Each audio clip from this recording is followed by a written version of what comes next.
This video follows what happened to the main players of the Iverson stepover on Tyronn Lue. We get a glimpse of what happened to their careers following the famous incident. The incident, the 6th of June 2001, was an iconic day in NBA history. It was Game 1 of the NBA Finals between the Los Angeles Lakers and the Philadelphia 76ers. Allen Iverson had absolutely destroyed the Lakers, putting up 38 points by halfway through the third quarter. Phil Jackson put Tyronn Lue on Iverson with 6 minutes of the third quarter left to try and stem the points. Lue had an impressive game against Iverson, holding Iverson to 3 points. That stat, however, is never remembered because of what happened after. The game went into overtime. Iverson went to the baseline and hit Lue with a crossover, and then a corner jumper. The shot went in with a swish. Lue contested Iverson's shot, and when Lue landed, he fell on the floor in front of Iverson. In a deliberate fashion, Iverson stepped over Lue, and an iconic moment was born. How did this moment impact the players' careers? The 76ers had taken Game 1 in overtime. However, after this game, it turned into the Lakers show. The Lakers out-rebounded and outshot their competitors. The Lakers punished the 76ers at the three-point line. The Lakers had a three-point percentage of .480 compared to the 76ers' .288, and this was where the battle was won. Iverson was phenomenal in the finals, even though his team lost. Iverson was a cultural icon in the NBA. An example of this is that Iverson adopted a basketball sleeve on his arm to recover from bursitis. However, players such as Kobe Bryant followed suit and adopted the sleeve. The following season, the 76ers were meant to have a deep run into the NBA Finals. However, due to injuries, the 76ers only just managed to make the playoffs with a 43-39 record. The 76ers were dumped out by the Celtics in 5 games. Larry Brown, the 76ers coach, mentioned that his players were not committed and didn't turn up to practice. This led to the infamous scene where Iverson ranted to the media about practice, not a game. In fact, he used the term practice 24 times during his tirade. Player, and we're in here talking about practice. I mean, listen, we're talking about practice. Not a game, not a game, not a game. We're talking about practice. 76ers in 2003 didn't fare much better, and the chance to go back to the finals started slipping away as the 76ers were knocked out of the playoffs in the second round when the 76ers were dispatched by the Detroit Pistons. This led to Larry Brown leaving the 76ers and Iverson having to deal with a new coach. Tyronn Lue enjoyed his second championship with the Lakers. However, this joy was short-lived as Lue was traded to the Washington Wizards. Lue was a victim of the Lakers, staying below the luxury tax threshold. Although the step-over incident was an iconic moment in the NBA, Lue's dogged defense had not gone unnoticed, and Lue obtained a $3.6 million contract over 2 years with the Wizards. Lue played with Jordan for 2 seasons and became a better point guard overall. His performances were picked up by Eastern Conference powerhouse the Orlando Magic, and Lue was traded with Keith Bogans finally going the other way.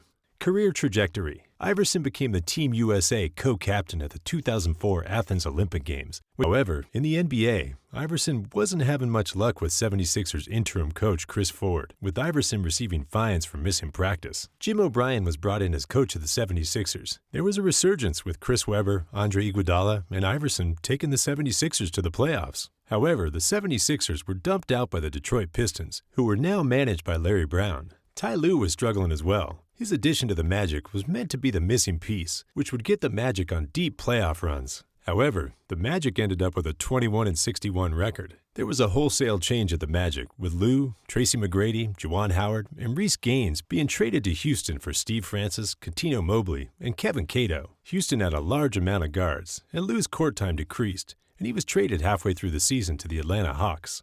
Subsequent seasons. Iverson's time at the 76ers was souring. Even though he hit 33 points per game in the 2006 season, he was meant to be at a fan appreciation night and spend 90 minutes with fans. Contrary to all expectations, he showed up just before tip-off. Maurice Cheeks, who was the head coach of the 76ers, benched Iverson and Webber for not attending at the desired time. In the following season, Iverson wanted out and refused to play the games unless he was traded.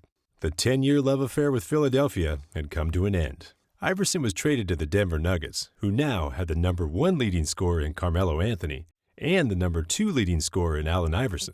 Iverson was ejected in his first meeting with the 76ers on January 2, 2007, and was fined $25,000 as he criticized referee Steve Javie. It later transpired, through the Tim Donaghy book, that Javie didn't like Iverson. Donaghy confirmed in an interview that Iverson was treated unfavorably by referees. Iverson's time with the Nuggets was short-lived, and he was traded to the Pistons in return for Chauncey Billups. Meanwhile, Lue was traded by the Hawks to the Mavericks for the remainder of the 2008 season.